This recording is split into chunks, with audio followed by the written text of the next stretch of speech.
Hello everyone, welcome back and happy Tuesday.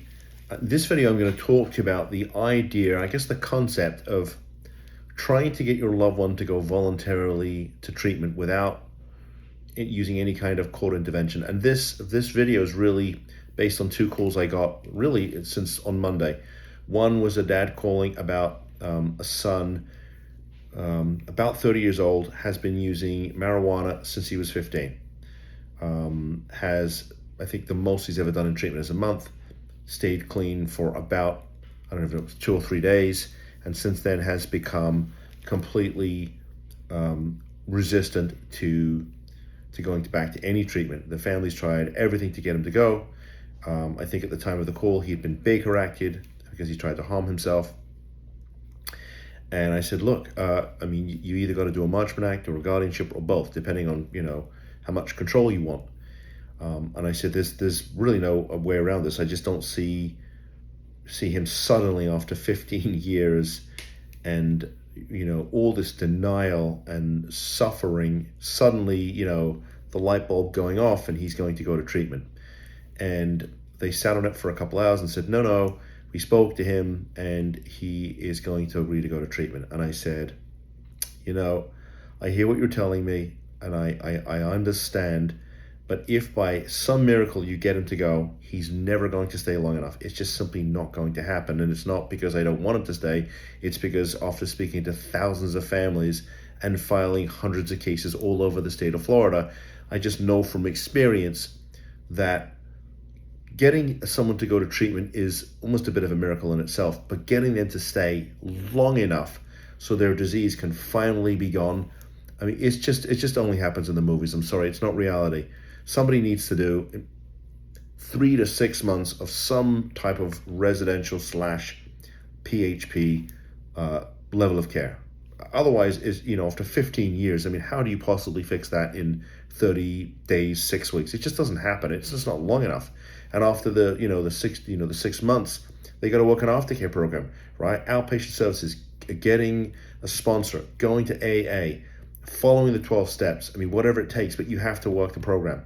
The other call I got was from a husband, and he has a wife that has been, I think she was in her mid-60s, been an alcoholic for, probably close to 20 years, okay? And she's gotten to the point now where she falls down, she's hit her head, suffered a serious concussion, she fell, I think she also broke a hip. And they called me before and I said, you need to put her into treatment, right? Marchman Act or Guardianship or both, depending on what you want. That was 2 months ago. He said, no, I'm not going to do it. Of course, she's gotten worse. And he called me yesterday and said, I'm ready to do it. I spoke to him this morning. He said, no, I spoke to her. She's going to go to treatment, finally. And she's never been to treatment. She's always refused. And I said, look, I'm going to be honest with you. I don't see this going well. It's not because I don't wish well for her. I just don't see her being able to go to treatment and stay there long enough. And he said, well, she said she's going to do it this time.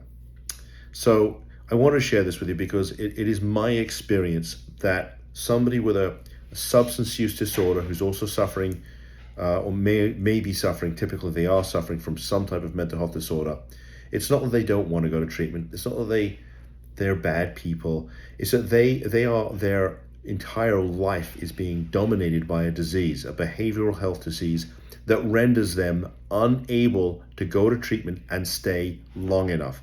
It simply doesn't happen. It happens in movies, but other than that, it doesn't happen. And if somebody doesn't go to treatment, eventually what happens is they get so sick that they die. Or they do something silly like drive drunk and they kill somebody and then they go to prison. And that's the reality of the situation. You know me from seeing all my videos. I simply am not going to BS you guys and tell you that it's going to be okay, because it's not. So if they're not capable of making the decision to go to treatment and stay there long enough, the question is, are you willing to make that decision for them? Because if you don't make that decision for them, and they don't make that decision for them, then the consequences are clear. That's the consequences. So I wanted to share that with you. I'm happy to have a conversation with you. If you have a loved one that's been suffering for a long time, and we can talk about Marchman Act, we can talk about guardianship. Sometimes we do both, and sometimes in the middle of all of this craziness, somebody gets Baker Acted, which is why we do the Baker Act work. because, you know, first of all, people are getting illegally Baker Acted, but second of all, you have to understand how these three laws all work together. Because if you don't, and you do nothing but Marchman Acts, and somebody gets Baker Acted, what are you going to do? Well, you'll be calling me to help you.